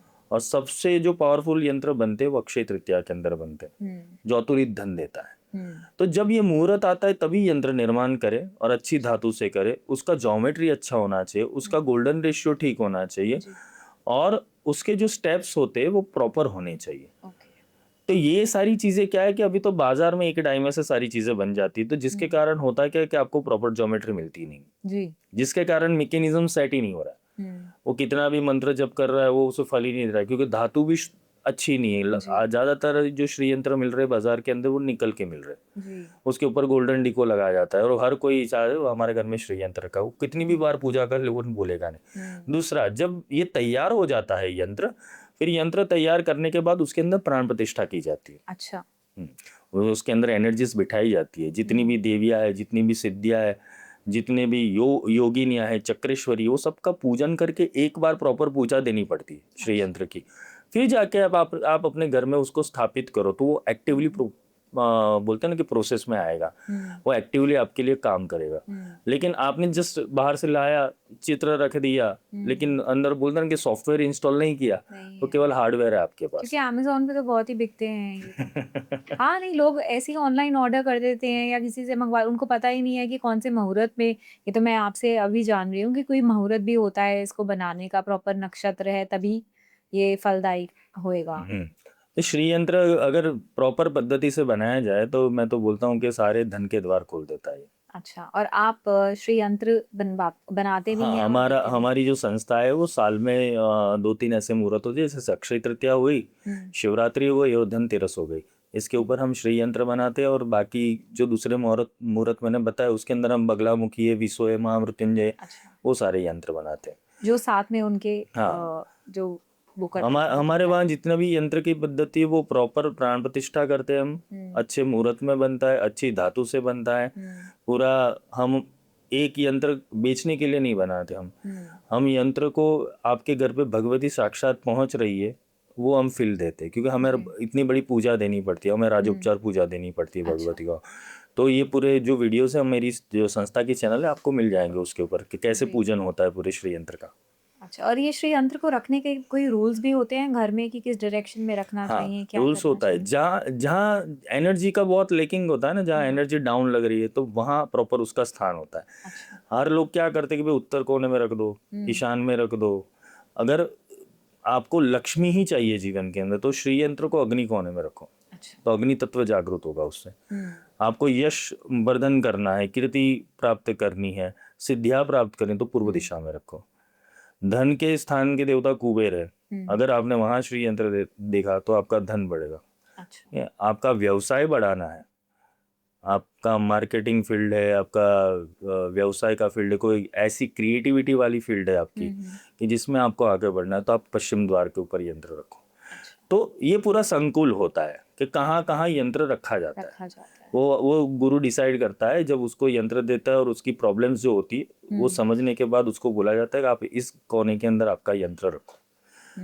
मेन चीज होता है उसका ट्रायंगल कौन सी दिशा में जा रहा है, अच्छा। वो दिशा वर्धन करेगा वो। तो ट्रायंगल तीर होता है, उसी दिशा में शक्ति जाएगी। तो गुरुजी, इसके बाद अगर आपने किसी डायरेक्शन में रख दिया श्री यंत्र, उसके बाद उसकी कोई पूजा या रिचुअल्स होती है जो अगर करनी जरूरी है? इसकी पूजा तो 8-8-9 घंटे तक होती है अगर कोई साधना मार्ग में हो तो। लेकिन साधक नहीं और सामान्य इंसान है, उसको केवल बस यंत्र से उतना काम करवाना है कि पैसा आए, धन आए, प्रॉस्पेरिटी आए, तो उसके लिए पंचोपचार पूजा होती है, भगवती के नामावली होती है। अच्छा। वो पंचोपचार पूजा और नामावली करने के लिए उसके 10-15 मिनट का समय जाता है। अच्छा। बाकी उसकी प्रॉपर पूजा अगर कोई सीखना चाहता है तो वो भी हम सिखाते हैं। सीख सकते हैं, क्योंकि मेजॉरिटी साधना में लोग नहीं जाना चाहेंगे, उनकी जो डे टू डे प्रॉब्लम्स है उन्हीं को ही दूर करना उसमें से इन्हें नहीं चाहेंगे, करना, तो उसमें 10-15 मिनट की पूजा रोज करनी जरूरी है। 10-15 मिनट से तो वो उतना तो कर कोई भी इंसान कर लेगा। जी।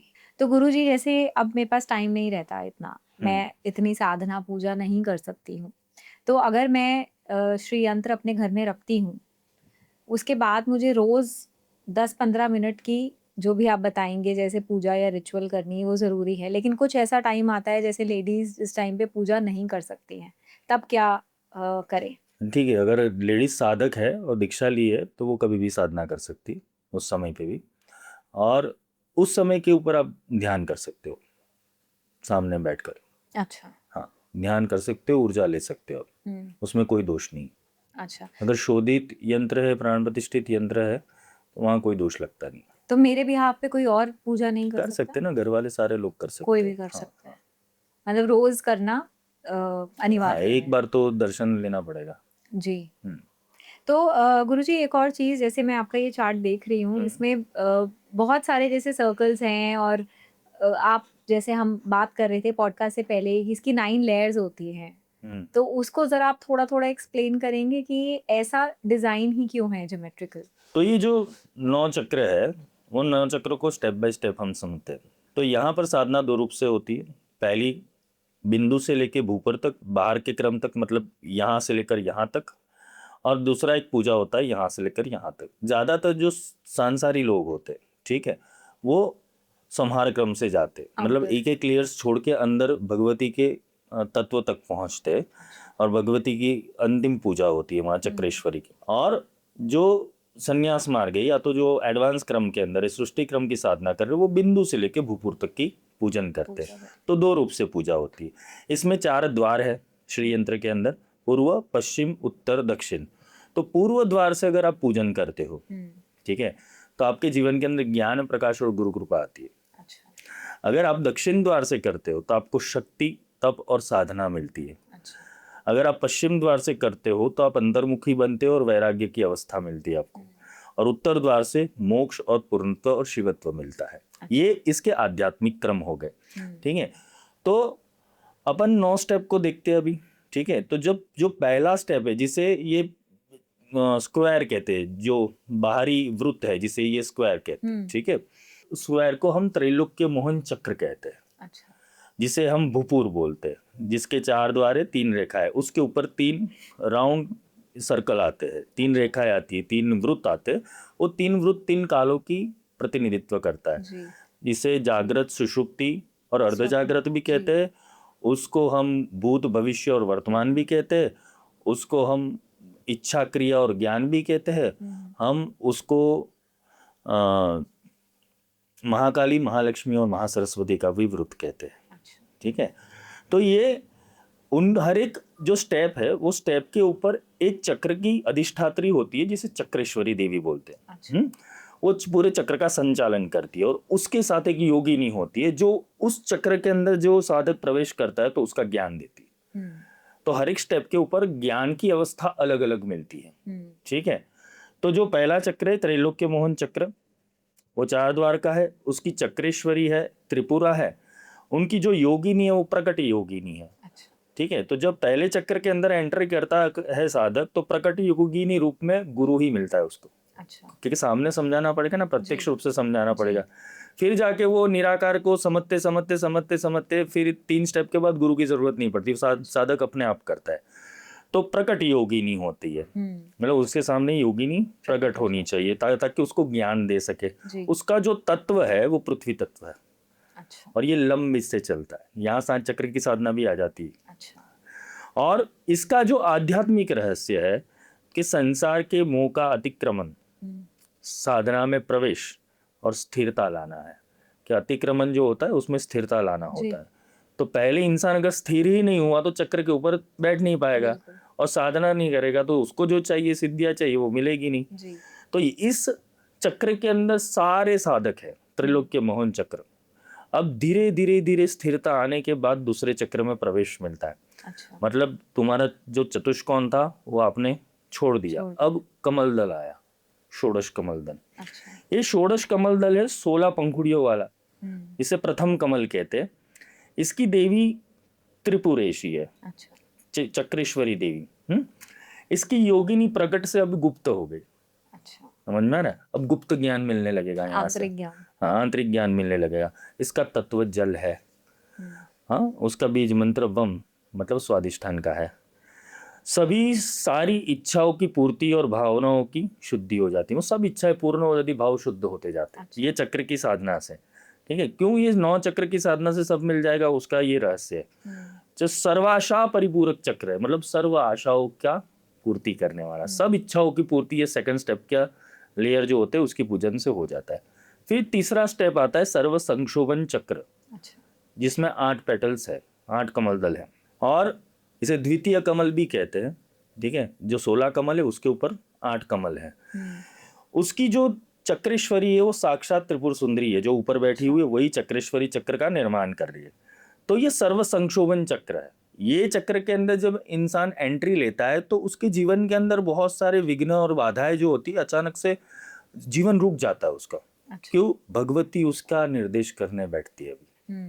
तो कभी कभी जीवन के अंदर जब नेगेटिविटी आती है तो नेगेटिविटी करने के लिए नहीं आती, नेगेटिव जीवन बनाने के लिए नहीं आती, कुछ सोच, ज्ञान और विज्ञान देने के लिए भी आती है। बिल्कुल। तो अगर भगवती ने आपको चॉइस किया है, पहले के 2 चक्र के अंदर तो आप पूजा कर रहे हो अपने हिसाब से, तीसरे स्टेप में एंट्री तब मिलती है जब ईश्वरीय शक्ति खुद चाहे, जी। तब वो अंदर एंट्री लेता है। तो तीसरा चक्र जो सर्व संक्षोभन है, मतलब एथिक लेवल के ऊपर आपको हिला देगा कि अब मेरे जीवन में क्या हो रहा है। यहाँ इंसान को एंजाइटी, डिप्रेशन, ये जा रहे फोबियाज, अलग अलग प्रकार की मनोवेदना उसे झेलनी पड़ती है। उसे जीवन के अंदर समझ में नहीं आता है कि अब मैं कौन सी दिशा में जाऊं। तो क्या इसी स्टेज पे बहुत साधक बीच में छोड़ देते वो गिर जाते हैं, फिर वापस वो वापस त्रैलोक्य के मोहन में आते हैं। ऊपर तक पहुंचने की यात्रा बहुत कठिन है, ये माउंट एवरेस्ट है। तो यहाँ पर जो है गुप्त योगिनी थी पहले चक्र में, जी। अब गुप्ततर, उससे भी गुप्त होगी। मतलब पहले जो गुप्त ज्ञान मिल रहा था उससे भी और ज्यादा डीप गुप्त। मतलब एक शब्द के हम अनेकों अर्थ निकल सकते हैं, ठीक है। जी। इसमें गुप्त अर्थ, गुह्यतम अर्थ, प्रकट अर्थ, ये जितनी योगिनियां है ना उतने अर्थ निकलते एक शब्द के। तो अगर इंसान इतना तेजस्वी हो गया, हम काफी लोगों की वॉक्यूबलरी देख रहे हैं कि भाई बहुत फैंटास्टिक है, ये ज्ञान कहाँ से आए, ये शब्द कहाँ से आए, जी। तो वो शब्द देने वाली विद्या ही है, ठीक है। तो यहाँ जो है उनकी योगिनी गुप्ततर योगिनी है। यहाँ अग्नि तत्व विराजमान है और इसका बीज मंत्र रम है, यानी आप मणिपुर चक्र में आ गए। ये देखना कुंडलिनी साधना भी है साथ में। अच्छा। इसका मूल जो आध्यात्मिक रहस्य है उसके अंदर शक्ति जागरण होता है, मतलब प्रचंड शक्ति आ जाती है इस समय के ऊपर, क्योंकि कुछ उसे डिवाइन फोर्स कर रहा है, डिवाइन गाइड कर रहा है यहाँ से। क्योंकि गुप्ततर योगिनी डिवाइन से आती है सीधी। शक्ति जागरण, चेतना का कंपन, मतलब यहाँ पूरे शरीर के अंदर अलग अलग जगह के ऊपर कंपन होना शुरू हो जाएगा, जिसे स्पंदन शक्ति कहते हैं। वाइब्रेशंस आने लगेंगे यहाँ पर, और आत्मबल की वृद्धि हो जाती है, मतलब सेल्फ कॉन्फिडेंस तुम्हारा डबल हो जाता है। वीरता आ जाती है, शौर्यता आ जाती है कि अब मैं जीवन में कुछ करके रहूंगा। ये आत्मविश्वास देता है यहाँ पर। मणिपुर चक्र यही करता है, हमारा पावर देता है। फिर उसके ऊपर जो सर्व संक्षोभन चक्र आ गया, उसके ऊपर का जो चक्र है जो 14 त्रिकोणों वाला चक्र है, वो 14 त्रिकोणों वाला चक्र है, वो चक्र का नाम है सर्व सौभाग्यदायक चक्र। मतलब यहाँ सारे सौभाग्य की प्राप्ति हो जाती है। अच्छा नाम, अच्छा बैंक बैलेंस, अच्छी राजनीति, अच्छी कीर्ति, सब, मतलब यहाँ सारे प्रकार के जितने भी सौभाग्य बने हुए, अष्ट सिद्धि, नवनिधि मिली हुई, सब प्राप्त हो जाती है। इस चक्र तक आने के लिए इनकी चक्रेश्वरी त्रिपुरवासिनी। भगवती त्रिपुर सुंदरी के ही 10 नाम है ये, उनके चक्रेश्वरी के, जो गार्डियन है पूरे चक्र की। और उनको चलाने वाली जो शक्ति है, यहाँ पर जो शक्ति आ गई, योगिनी शक्ति आ गई, संप्रदाय योगिनी कहते हैं। अब यहाँ से साधक किसी संप्रदाय में एंट्री लेता है। अभी तक साधना का खेल ही चल रहा था। अब एडमिशन हुआ संप्रदाय के अंदर, ठीक है। अब संप्रदाय के हिसाब से उसके आचार पद्धति बदले जाता है। यहाँ वाम मार्ग, दक्षिण मार्ग, समय आचार, कौन से आचार से जाना चाहिए वो गुरु गाइड करता है यहाँ पर। उसका तत्व वायु है और ये कंठ में मतलब हृदय चक्र के ऊपर बैठा हुआ है। यहाँ से सौभाग्य, समृद्धि साधक के अंदर बहुत आकर्षण पैदा हो जाता है। मतलब उसको देख के ऐसा लगे कि इसके अंदर कोई दिव्यता आ गई, कोई चेतना है, और सब प्रकार से मंगल और वैभव की प्राप्ति होती है। मतलब उसका अहित होता ही नहीं। अब इस चक्र के ऊपर आने के बाद उसको संसार में कोई डिगा नहीं सकता, इतना बल और ऐश्वर्य उसको मिल जाता है। अब उसके सर्व सौभाग्य के ऊपर जो चक्र आता है, सर्वार्थ साधक चक्र, मतलब सब सज जाता है यहाँ पर। उसके 10 त्रिकोणों का चक्र है ये। उनकी जो चक्रेश्वरी है वो त्रिपुरार्षि है। उनकी योगिनी है वो कुल योगिनी है। मतलब एक हो गया संप्रदाय, मतलब आप समाज में आ गए, श्री विद्या के समाज में आ गए। फिर एक हो गई कुल योगिनी। कुल योगिनी यानी अब आप घर में आ गए, यहाँ से आपका घर की शुरुआत हो जाती है। मतलब आप मेन स्ट्रीम में आ गए। मतलब साइंस सब लोगों ने ले लिया पढ़ाई के लिए, फिर आपको डॉक्टर बनना है तो एक अलग स्ट्रीम में जाना पड़ेगा, बराबर। तो यहाँ से निश्चित होता है कि अब ये किस में मास्टर बनेगा साधक। तो एक सवाल है मेरा गुरुजी, इससे उसके बाद आप आगे कंटिन्यू कीजिएगा कि एक साधक को पता कैसे चलेगा कि वो कौन से चक्र पे पहुंच चुका है? वो उसकी अवस्था बता देती है ना। मैंने आपको यही तो होता है, अगर संसार के मोह माया में है तो अभी भी उत्तरी लोक के तीसरे मोहन में, में ही हाँ। फंसा हुआ है। ठीक है, अभी तक इच्छा पूर्ति में अगर वो लगा हुआ है तो सर्वाशा परिपूरक चक्र में ही है। अगर वो इंसान के अंदर शक्ति जागरण नहीं हुआ है और चेतना का जागरण नहीं हो तो वो नीचे के दोनों चक्र के अंदर है। शक्ति जागरण होना, कंपन होना, आत्मबल की वृद्धि हो गई तो उसी समझ से लेना ही तीसरे पता चक्र। लगेगा। मतलब उसकी कैरेक्टरिस्टिक से पता चलता है, बदल उसकी दी जाए। बुद्धिमत्ता से समझ में आएगा, उसका स्किल से समझ में आएगा, वो जी। कैसे देख रहा है, कैसे सोच रहा है, कैसे उठ। गुरु यही तो करता है, उसका निरीक्षण करता है। जी। फिर धीरे धीरे धीरे धीरे उसका स्टेप बढ़ता है। ये जो श्री चक्र लोगों ने आसान बना दिया है श्री विद्या को, इतना आसान नहीं है। आपको बहुत वहां पर बोलते ना कि धैर्य और साहस का जरूरत है चक्र में प्रवेश करने के लिए। फिर जाके आपको कुल में एंट्री मिलती है, आपका एडमिशन होता है। पहले आपका संप्रदाय निश्चित होता है, फिर आपका कुल निश्चित होता है। ठीक है, और जब कुल योगिनी आ जाती है तो ये आकाश तत्व पे आ गए आप। ठीक है, हम बीज यहाँ पर आ जाता है। जब ये चक्र के अंदर प्रवेश हो जाता है साधक का साधना में, तो धर्म, अर्थ, काम और मोक्ष सहित सभी पुरुषार्थों की सिद्धि हो जाती है उसकी। अच्छा, सब हो जाता है। यहाँ तक अब ये ब्रह्मांड छोड़ के मुक्ति को प्राप्त कर गया, मोक्ष मिल गया उसको, ये आखिरी अल्टीमेट यहाँ पर आकर खत्म हो जाएगा। फिर उससे ऊपर की जो यात्रा है, ठीक है, मतलब मोक्ष तो मिल गया, इंसान मोक्ष के बाद करेगा क्या? फ्री हो जाएगा। लगता है ना हमको कि भाई हम मोक्ष के बाद क्या करें, मोक्ष मिल गया फिर क्या करोगे, प्रश्न आता है। यहाँ से तो यात्रा शुरू होती है। यहाँ से एक नया जीवन शुरू होता है, एक नई यात्रा जहां पर आप स्वयं संचालित सत्ता बन जाते हो। आपके अंदर इतनी एनर्जीज आ जाती है, आप स्वयं संचालित सत्ता बन जाते हो। मतलब यहाँ पर आप नहीं चलते हो, शक्तियां चलती। आप दृष्टा हो गए, क्योंकि अब आज्ञा चक्र में प्रवेश करना है। तो आज्ञा चक्र में प्रवेश तब होता है जब सर्व रक्षाकर चक्र, यानी कि जो सर्वार्थ साधक चक्र था वो 10 त्रिकोणों वाला था, दूसरा एक 10 त्रिकोणों वाला चक्र है, उसे सर्वा रक्षाकर चक्र कहते हैं। वो मध्य त्रिकोण है, 10 त्रिकोण है वहां पर, उनकी देवी त्रिपुरमालिनी है। और इनका ज्ञान देने वाली जो योगिनी है, पहले कौन थी? कुल योगिनी थी, अब आ गई निगर्भ योगिनी। अच्छा। एक होती है गर्भ, गर्भ यानी कि पैदा करना, निगर्भ यानी पैदा ही नहीं होती। अच्छा, यहाँ का ज्ञान जो है वो इंसान व्यक्त नहीं कर सकता, क्योंकि इसकी देवी जो है वो निगर्भ योगिनी है। और इसका जो तत्व है वो मन है। मतलब मन को हम आइडेंटिफाई कर पाते नहीं, वो कैरेक्टर समझ में आता है कि इसका मन कैसा है, लेकिन दिखता नहीं है। यहाँ से चीजें दिखेगी नहीं, यहाँ से चीजें अदृश्य रूप से चलती है। ठीक है, जैसे वाइब्रेशन, फ्रिक्वेंसी, थॉट्स, इमोशंस, यहाँ से सारी चीजें चलती है। हाँ, तुरंत पकड़ में आ जाती है चीजें, लेकिन सामने वाले के दिमाग में क्या चल रहा है वो भी पकड़ लेगा। यहाँ से सिद्धियों की शुरुआत होती है, यहाँ से साधक स्थिर हो जाता है। और यहाँ पर ओमकार है, ओम बीज है। यहाँ से क्या होता है, ये चक्र क्या देता है हमें कि देवी रक्षा देता है। मतलब यहाँ से जगदम्बा तुम्हें अपने हाथों में ले लेती, महाशक्ति आपको हाथ में ले लेती, फिर आपको अपनी टेंशन करने की जरूरत नहीं है। ठीक है, वो नकारात्मक से संरक्षण और भय का सर्वनाश कर देती। मतलब यहाँ से वो निडर हो जाता है, अभयता प्राप्त कर, किसी भी चीज से डरता नहीं है वो, इतना निर्भय हो जाता है। फिर जाके आगे के चक्र में उसकी एंट्री होती है। इस चक्र का नाम है सर्वरोगहर चक्र। 8 त्रिकोणों का बना हुआ है, अंतः 8 त्रिकोण है, बहिर 8 त्रिकोण है। यहाँ जो चक्रेश्वरी देवी है वो त्रिपुरा सिद्धि है।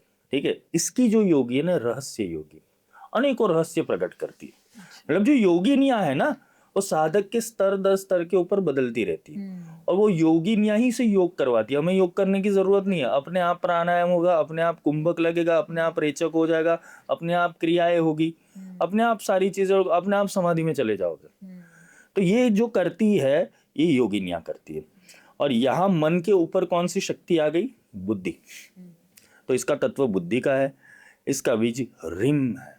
अच्छा, तो ये क्या करता है चक्र? इस चक्र के पूजन से सारे रोग चले जाते हैं शरीर के।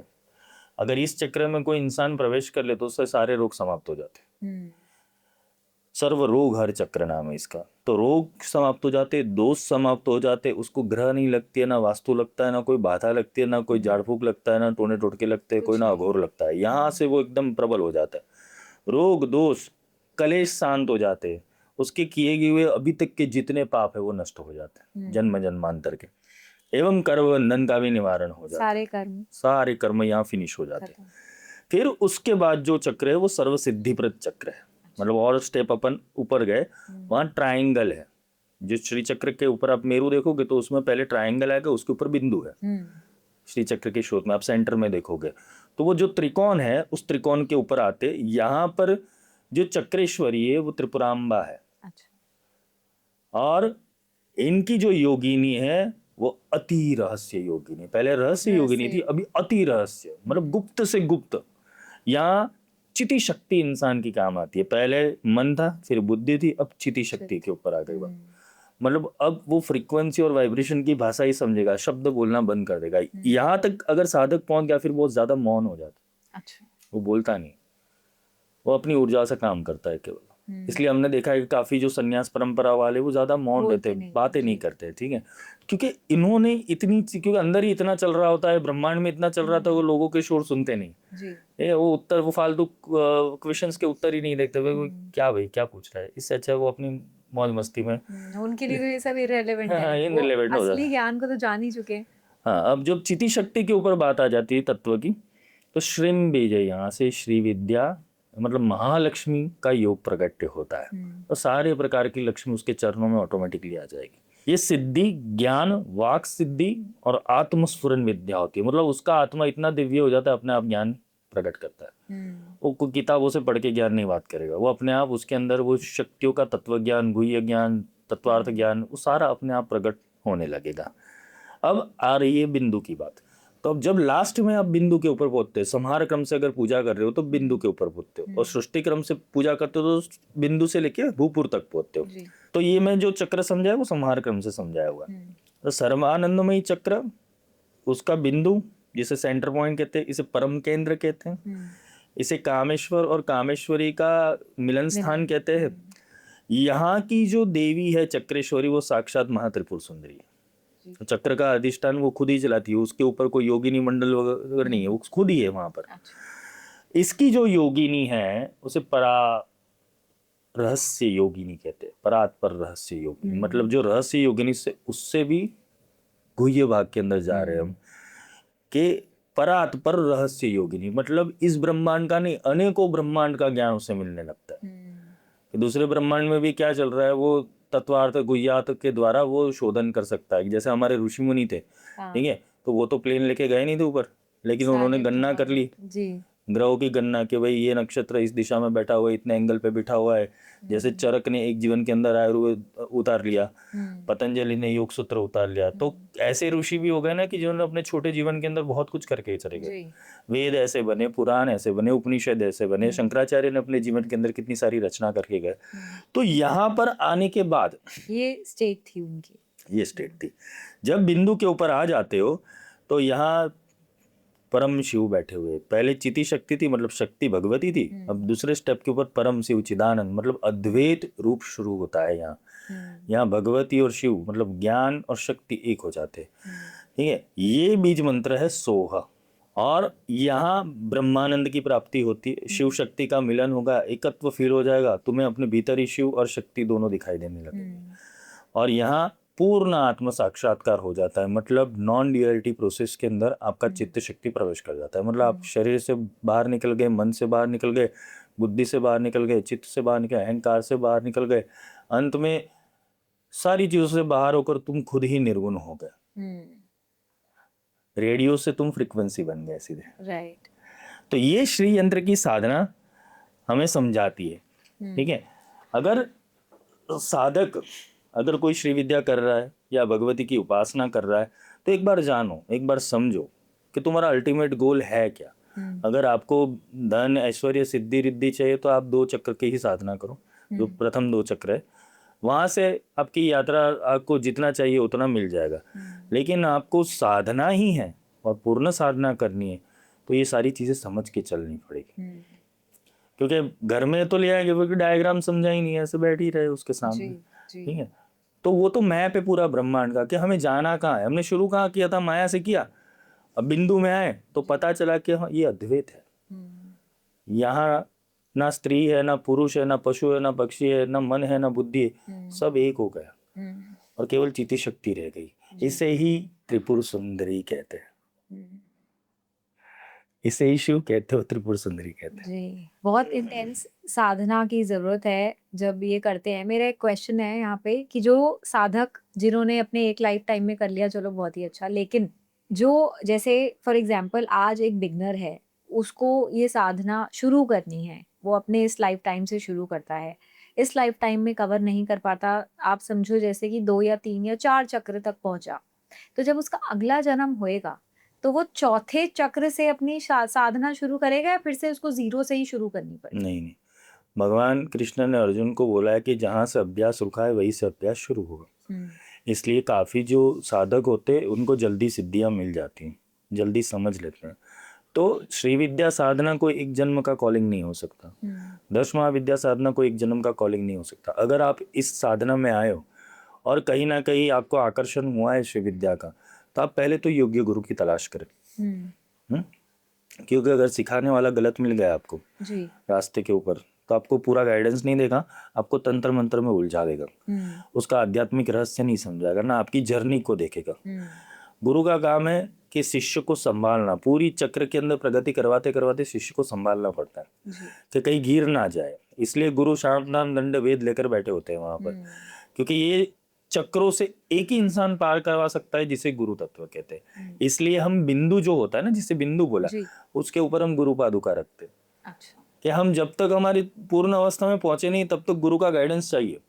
गुरु छोड़ नहीं सकता, हाँ बाह्य रूप से छोड़ देगा, 3-4 चक्र जैसे तुम कमांडिंग हो गए, फिर गुरु तुम्हें गाइड नहीं करेगा, फिर तुम्हें आंतरिक ऊर्जाएं गाइड करेगी, लेकिन गुरु की कृपा तो चाहिए वहां पर भी, क्योंकि बिंदु की यात्रा इतनी आसान नहीं। हाँ किसी का जन्म इस जन्म में उसने साधना ली, पूर्ण नहीं करवाया, अगले जन्म में अगर उसके गुरुदेव के पास इतना अनुग्रह है, इतनी कृपा है, तो उस साधक के लिए वापस वो गुरु को भी जन्म लेना पड़ता है और गुरु उसको सिखाने के लिए आता है। अच्छा हाँ तो सर अभी जैसे आप कह रहे हैं गुरु का महत्व बहुत है, और एक ऑथेंटिक गुरु ढूंढना आजकल के टाइम पे बहुत मुश्किल है। लोग तो यूट्यूब पे भी देखकर सीख रहे हैं, और लोग बहुत पैसे भी ले रहे हैं इसको सिखाने के। तो एक पूर्ण गुरु जिसको हम बोलते हैं, वो उसको जानने की कैसे समझा जाए कि आप जो हैं वो पूर्ण गुरु हैं और बिल्कुल ऑथेंटिक है, आप मुझे सही नॉलेज देंगे और सही मार्गदर्शन करेंगे? देखो, डॉक्टर जो होता है ना, वो अपनी स्किल से पहचाना जाता है, कपड़ों से नहीं। ठीक है, तो हमें पहले तो हमारे संसार के अंदर मिथ ये तोड़ना चाहिए, समाज के अंदर, कि गुरु कोई पहनावा नहीं है, कोई दिखावा नहीं है, कोई माला जटा तिलक करने वाला वो नहीं है, उसके आंतरिक चेतना कहाँ तक पहुंची है वो देखना जरूरी है। अब मैंने एक चीज लिखी थी बहुत सालों पहले कि माला जटा खूब पहने, पहने ना ज्ञान विवेक, आडंबर थी लालसी सिमरे माया अनेक, वेशभूषा कायम करे मन से रहे अड़िग, भूत रहे चोला बजे करे ना प्रीत गड़िक। हाँ, तो माला जटा और ये जो बाह्य दिखावा है ना, इससे अच्छा है कि अंतर में कितना पहुंचा है। ठीक है, उसकी रिसर्च वाली बुद्धि है कि नहीं, क्या वो साधक को अपने ज्ञान से अपने तर्क से समझा पाएगा कि नहीं। आजकल के गुरु को क्या होता है, एक ट्रेंड चल गया है कि बस तुम्हें चीजें दिखा के तुम्हें छोड़ दिया जाता है, फिर जब वो अंदर रियलिटी में आते हैं तो कुछ नहीं होता है उनके पास। वो बोलते हैं ना कि मोल करो तलवार का पड़ी रहने दो म्यान। अगर आप लड़ाई करने जाओगे तो म्यान से तो लड़ने वाले नहीं हो, तो बाहरी चीजों का कोई महत्व नहीं है। गुरु गुरु की पहचान उसके ज्ञान से होती है, साधु की पहचान उसकी सज्जनता से होती है। अगर गुरु ज्ञानी नहीं है, बस केवल और केवल उपदेश देने वाला है, तो वो गुरु किसी काम का नहीं, वो आपका अंधकार नहीं मिटाएगा। दूसरा, जो क्रय विक्रय से मंत्र देता है, क्रय विक्रय मतलब पैसों से मंत्र देता है, पुस्तक दे देता है, समझाता नहीं है, वो गुरु किसी काम का नहीं है। क्योंकि गुरु का काम है सिखाना, वो छोड़ता नहीं है, वो सिखाता है। वो पात्रता देखकर दीक्षा देता है, पैसों से दीक्षा देता है। क्रय विक्रय अभी नहीं, कोर्सेज चल रहे हैं श्री विद्या का जी, वो सब के एक फैंटेसी है लोगों की। तो सर जैसे लोग ऑनलाइन कोर्सेज बेच रहे हैं, जैसे बोलते हैं कि अगर आप माँ त्रिपुर सुंदरा के मंत्र कर लोगे घर पे कुछ फ्यू डेज के लिए, तो आप पे धन की वर्षा हो जाएगी। लोग तो यूट्यूब से सीख रहे हैं, चैट जीपीटी भी आपको ऐसी दीक्षा दे सकता है। तो ये कितना इफेक्टिव हो सकता है? क्योंकि आपने अभी जैसे बताया कि गुरु और ऑथेंटिक गुरु होना बहुत जरूरी है मार्गदर्शन के लिए। देखो, ऑनलाइन में पहली बात तो शक्तिपात होता नहीं, कोई भी विद्या शक्तिपात के बिना सिद्ध नहीं होती। एक होती है दीक्षा, एक होती है शिक्षा।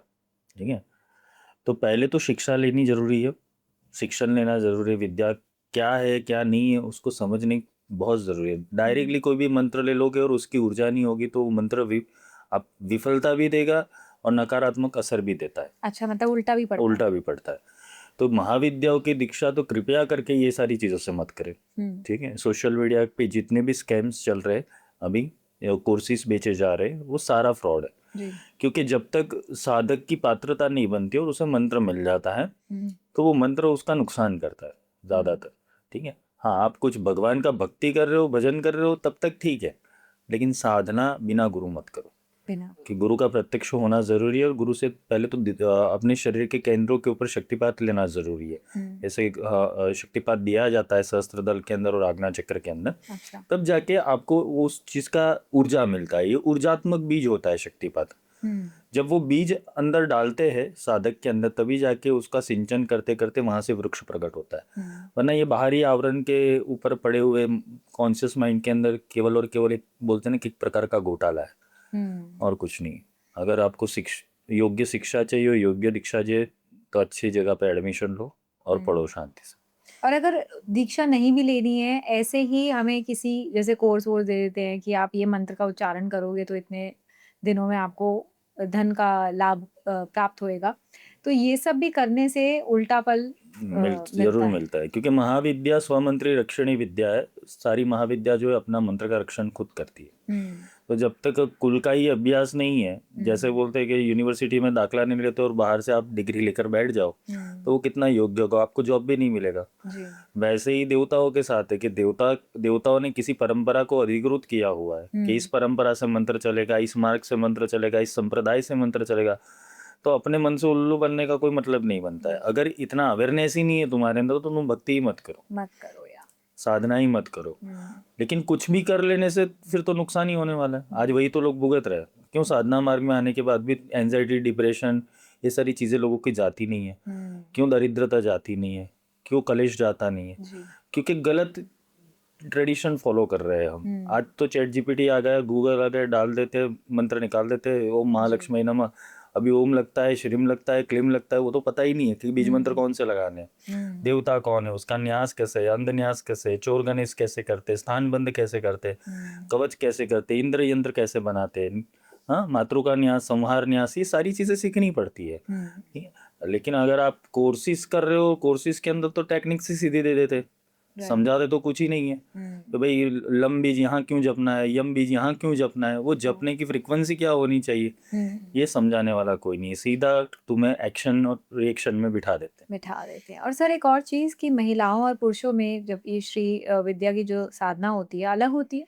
नहीं, सेम ही होती है। जैसे एक पुरुष साधना करता है वैसे एक महिला भी साधना कर सकती है। और जो गृहस्थ में रहते हैं जैसे सन्यासियों के लिए तो इट्स वेरी इजी, जो गृहस्थ में रहते हैं जिनकी बहुत रिस्पॉन्सिबिलिटीज होती है, फैमिली है, क्या वो भी श्री विद्या को प्रैक्टिस कर सकते हैं? हाँ, वो श्री विद्या प्रैक्टिस कर सकते हैं, लेकिन उनके लिए फिर क्रम अलग होते हैं। अच्छा। हाँ, संन्यास तो सीखने के लिए बैठा हुआ है कि पूरा अध्याय सीखना है, पूरा नॉलेज लेना है, तो वो पद्धति पूरी अलग है।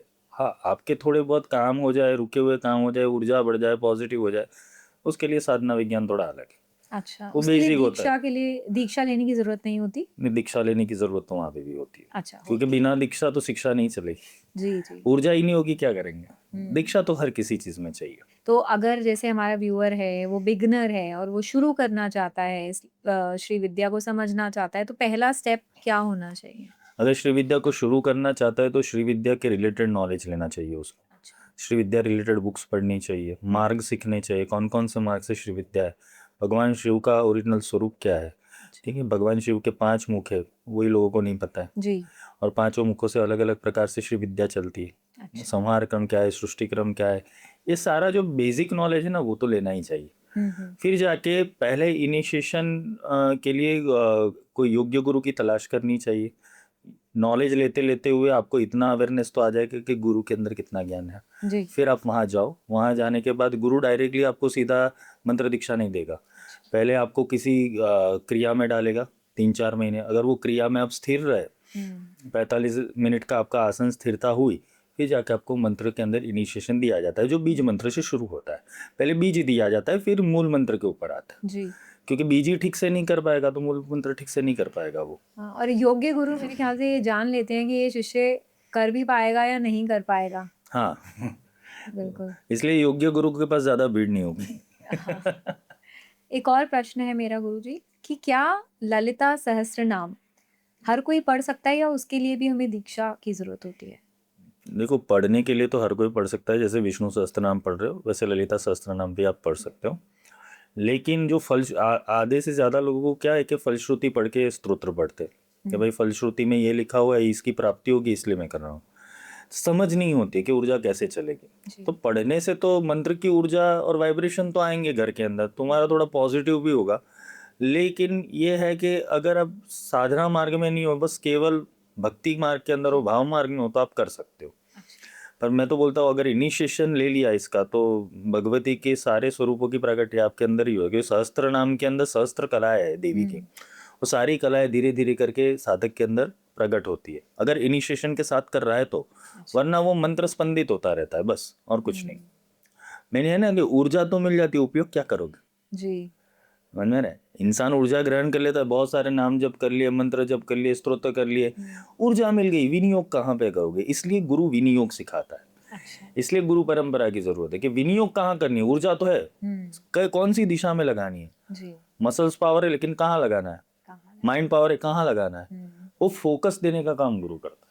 इसलिए शिक्षा और दीक्षा दोनों की आवश्यकता है। तो अगर जैसे आजकल के टाइम में there is so much of anxiety लोगों की लाइफ में, चाहे मॉनेटरी हो, रिलेशनशिप्स हो, हेल्थ हो, उनमें बहुत प्रॉब्लम चल रही है, तो श्री यंत्र या श्री विद्या से ये प्रॉब्लम्स इजीली दूर हो जाएंगी। हाँ। तो उसके लिए दीक्षा लेने की ज़्यादा लोगों को ज़रूरत नहीं है। अगर किसी को साधना करनी है, अंदर डीप तक जाना है, तो ही दीक्षा ले।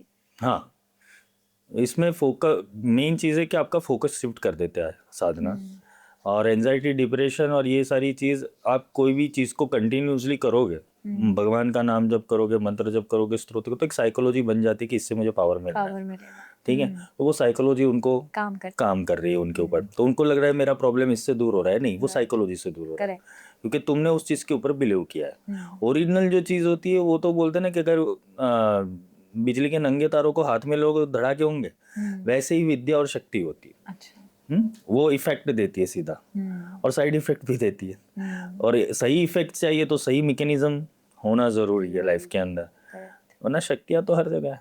तो गुरुजी, हम we are towards the end of our podcast, तो एक बहुत अच्छा प्रश्न है मेरा कि आज के समय में अगर श्री विद्या को लेकर सबसे बड़ी मिसअंडरस्टैंडिंग हो तो वो कौन सी हो? मिसअंडरस्टैंडिंग श्री विद्या से रिलेटेड इतनी है कि वो केवल ललिता सहस्त्र नाम पे रुका हुआ है इंसान। ठीक है, वो श्री मात्रे नमः बोलना उसका आता है, ठीक है, बाकी उसको कुछ नहीं पता है, क्रम कोई पता नहीं होता है। मिसअंडरस्टैंडिंग यहाँ तक फैली हुई कि डायरेक्ट लोग पंचदशी मंत्र कर लेते हैं, षोडशी मंत्र कर लेते हैं, महाषोडशी मंत्र कर लेते हैं, जिसका अधिकार आपके पास नहीं है। लाइसेंस वगैरह की बंदूक लेके इंसान घूमता है तो फिर पुलिस पकड़ लेता है। तो वैसी ही चीज मंत्रों के साथ हो रही है। तो मिसअंडरस्टैंडिंग ये है कि आज जो अवेयरनेस वाला नॉलेज नहीं मिल रहा है श्री विद्या का, परंपरागत नॉलेज नहीं मिल रहा है, क्योंकि परंपराएं गुप्त रूप से चलती है सारी। ये परंपरा ऐसे बाहर प्रदर्शन करने के लिए नहीं होती, ऊर्जा का प्रदर्शन नहीं किया जाए, क्योंकि साधक को पहले यही सिखाया जाता है। तो आज के ट्रेंड के अंदर चाहे यूट्यूब हो, सोशल मीडिया हो, गूगल हो, यहाँ से पढ़ के कभी भी, और खुद पुस्तक भी हो आपके पास, शास्त्र भी पढ़े हो, उसको भी पढ़ के मंत्र जप और साधना शुरू नहीं करनी चाहिए। अवेयरनेस के लिए पुस्तक पढ़ो, पर जब साधना की बात आती है तो गुरु को ढूंढो और योग्य परंपरा को ढूंढो जी, वरना इसका परिणाम उल्टा आएगा। या तो वो जो शुरू करना चाहता है वो शुरू नहीं होता है। जी। जगदम्बा उसे, अगर भाव सच्चा है और फ्रीक्वेंसी उसकी सही है तो जगदम्बा उसे रास्ता दिखाएगी। तो भक्ति करते करते शुरुआत में माँ की भक्ति करोगे, आपको एक फैंटेसी होगी कि माँ की भक्ति करनी है, आपने माँ की भक्ति शुरू कर दी, बहुत सारे जप कर लिए, मंत्र कर लिए, फिर एक बार तो अच्छी पुकार लग गई होगी ना कि भगवती हो कहाँ, मिलती क्यों नहीं हो, तो वो भगवती अपने मंडल की ऊर्जाओं से गुरु से कनेक्ट करके वो गुरु आता है आपके जीवन में, और गुरु आपको शिक्षा और दीक्षा दोनों देता है और समझाता है कि भगवती से जुड़ना कैसे। वो सिखाने वाला कोई होना चाहिए। तो भगवती भी डायरेक्टली वो नहीं बोलेगी ना कि भाई तू आ जा, कोई नहीं, मैं तुम्हें पे आशीर्वाद देता हूँ। आधे से ज्यादा लोगों की, देखो एक सुंदर बात है, जेती मन की कल्पना काल कहा वे सोई, जो मन की कल्पना है वो काल है। विजुअलाइजेशन प्रोसेस के अंदर इंसान इतना डूब गया है ना, अभी तो उसको आंखें बंद करके भी भगवती के दर्शन हो जाते हैं। कि उसने साड़ी पहनी, उसने गहने पहने, उसने अपने जी। हिसाब की मानस उपचार पूजा वो बना लेता है। बिल्कुल। तो ये सारी बातें बचकानी है, प्रैक्टिकल चीज़ों से इससे कोई लेना देना नहीं है। जब आप साधना मार्ग में पूर्ण रूप से आते हो तब जाके भगवती की ऊर्जा कनेक्ट होती है, और भगवती की ऊर्जा आपको गाइड करती है कैसे चलना है, क्या करना है, क्या नहीं करना है।